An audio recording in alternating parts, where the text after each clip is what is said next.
everyone, Xavier here to review another episode of Agents of S.H.I.E.L.D. and this time it is for the episode entitled The Frenemy of My Enemy. How cute. So, I'm gonna keep this review kind of short for two reasons. One, I stated this in my Gotham review, I'm getting over a cold. I'm feeling a whole lot better than I did yesterday when I actually watched this episode. And I could have reviewed it then, but I was just not feeling that great. But fortunately, today I feel better. It's Wednesday at the time of this video. And I'm hoping to post a review within the same day, but if not, and it gets delayed a little bit, then I'm sorry. So I am trying to get over a cold, so I might sound a little bit different. I might sniff here and there. There might be some cuts because I had to go cough or sneeze or blow my nose or something. And the second reason is because when you really break it down, this episode didn't really have an awful lot going for it. In fact, this might just be the weakest episode, for me, the weakest episode out of this second half of season 2. That's not to say it was a bad episode. It was a good episode, solid episode, but it was one of those procedural ones, the ones where we simply just get things moving without any big event or revelation happening. And that's fine, because like I've stated before, we need to have those episodes so that when the big reveals do happen, we appreciate them more. And in this episode, we finally see the reluctant team-up of Coulson and Deathlock and Hunter, along with Fitz, who finally joins their team in this episode, at the beginning of this episode, join forces, like I said, very reluctantly with Ward and Agent 33. And being that both Ward and Agent 33 have this really valuable asset named Bakshi, they figure that they can maybe find a way to use that to infiltrate Hydra's forces, or at least the remaining of Hydra's forces, because so far there's only 2 other heads of Hydra remaining. We got Von Strucker, who gets name dropped in this episode, and he was the guy with the monocle at the end of Captain America the Winter Soldier, and obviously he doesn't really appear in this show so far because chances are he's being saved up for Age of Ultron. I have not seen the movie, and I know that there's people overseas that have already seen it, and chances are they might know, but if you have, please do not, oh my god, please do not post anything, I swear to god. But anyways, Von Strucker, I believe, I'm theorizing, is being saved up for Age of Ultron. So in this episode, we get Dr. List, who I actually recently found out he was in that end credit scene for Winter Soldier. So it's kind of neat that they actually still took somebody from the movie and put him into the show, just like they've done before, like with that one, god, I can't remember his name, but he had the glasses. He was a S.H.I.E.L.D. agent who also turned out to be a Hydra agent. He was in Winter Soldier. He was also in a couple of episodes here. So they did the same thing with this other Hydra head, Dr. List, and that's mainly who they're going after, and they're using Bakshi as their asset to try to get in there. And for the most part, you know, this whole plot was fine. You know, nothing really big happened. It wasn't bad, but it was, like I said, kind of procedural. Things progressed just like I was expecting it to be. Everybody is looking at each other like, should we trust them, should we not? Trying to play mind games with one another. Ward is still Ward, and that's awesome. I love how they're not desensitizing the character, so to speak. And I also love how the role that Deathlock is playing into all this, being that enforcer, but also knowing what he needs to do, being part of Coulson's team here. And I like how he's putting his skills to a greater use. You know, he's not so much that tormented soul that he was at the beginning. I mean, there's still part of that in there because of how silent he often is. But Deathlock is so far actually a really cool character, and I'm glad that they brought him back. And not just for one episode, but so far he looks like he's sticking around for possibly the remainder of the season. Over at the S.H.I.E.L.D. base that May is practically in charge of, Simmons reveals to May that she simply swapped out the real box for a fake one, and that's the one that she's been working on this whole time. And therefore, this prompts May to reveal that to Bobby, and that causes trust issues between May and Simmons. And I gotta be honest, this made Simmons seem a little too angsty. Like, there were moments where I'm like, please, Simmons, try to understand this from May's point of view, but then Simmons has to have that British attitude, you know. But you know, it was fine. Again, there was nothing really all that spectacular about it. And I did like that instead of simply just sounding the alarm, Bobby did look at it and go, okay, you know what, I know why you guys do this, and I'm kind of right there with you that I really do not believe that Coulson is a bad guy.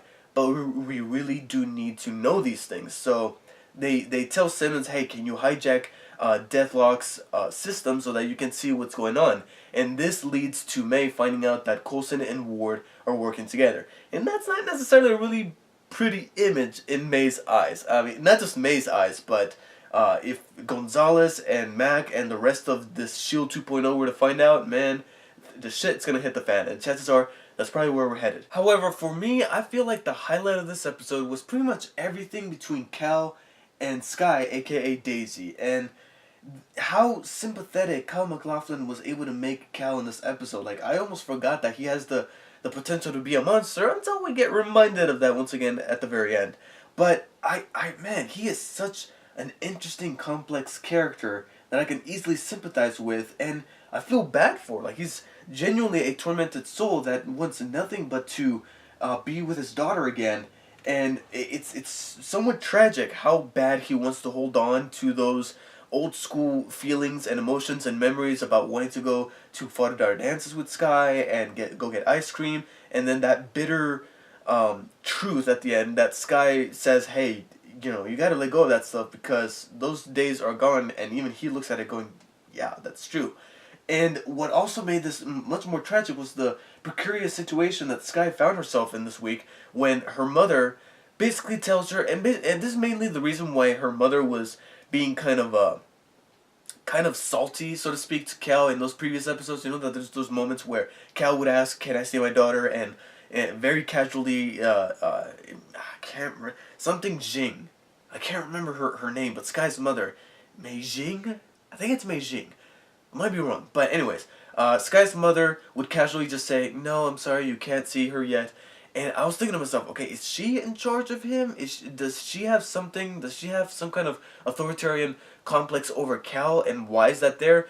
And now we kind of know why. Because Sky's mother knows what Cal is capable of and what decision she's going to have to make in terms of Cal remaining at that sanctuary in the afterlife, and how she's going to have to get rid of him, just like she promised Sky. However, Sky knows that this is going to piss him the hell off, and he's going to kill possibly dozens of people because of what he's capable of doing. And this puts Sky in that situation where, should I tell him or should I just abandon him?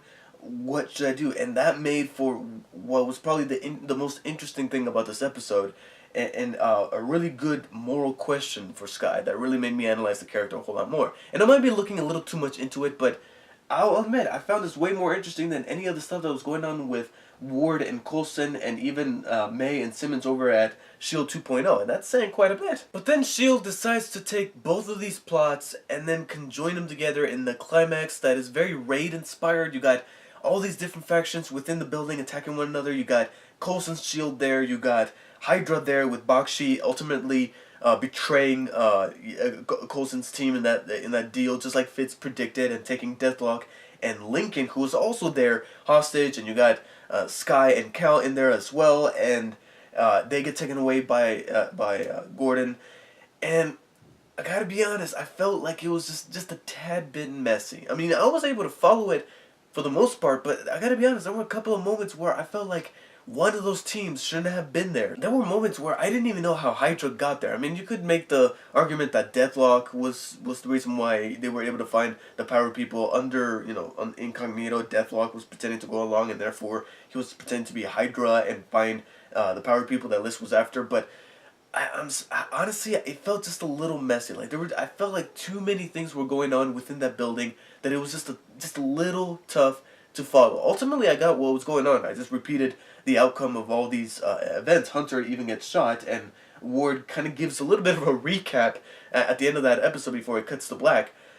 But I just felt like it got a little too messy. I felt like one of those factions could have easily been taken out. Besides that, I also felt like there were a couple of filler moments within the episode. Not too many, but it definitely made this one of the weakest, if not probably the weakest episode in this latter half of Season 2. Like, that scene between Hunter and Fitz, kind of reinstating what they are doing, essentially making a deal with the devil. I just felt like that scene could have been cut out. I'm like, okay, why did you guys film this? I mean, I already know what's going on. I already know how Fitz feels about Ward. We don't have to overexpose too much. And I felt like there were a couple of filler moments throughout the episode that I think boggled it down just a little bit because they needed to hit that 42-minute runtime. But besides that, it was yet another solid episode that I really liked and appreciated. But there were better ones in the second half of Season 2. So for that, I give Frenemy of My Enemy a low 8 out of 10. It's probably the weakest episode in Season 2 so far, or at least the second half of Season 2. but still a good one that has me looking forward to the next one and seeing how things play out, and definitely makes me curious of how the next episode will transpire, considering it's the one right before Age of Ultron. So I wonder if they're gonna show something that at first I'm not gonna know what's going on, but then once I see Age of Ultron, it's all gonna click together.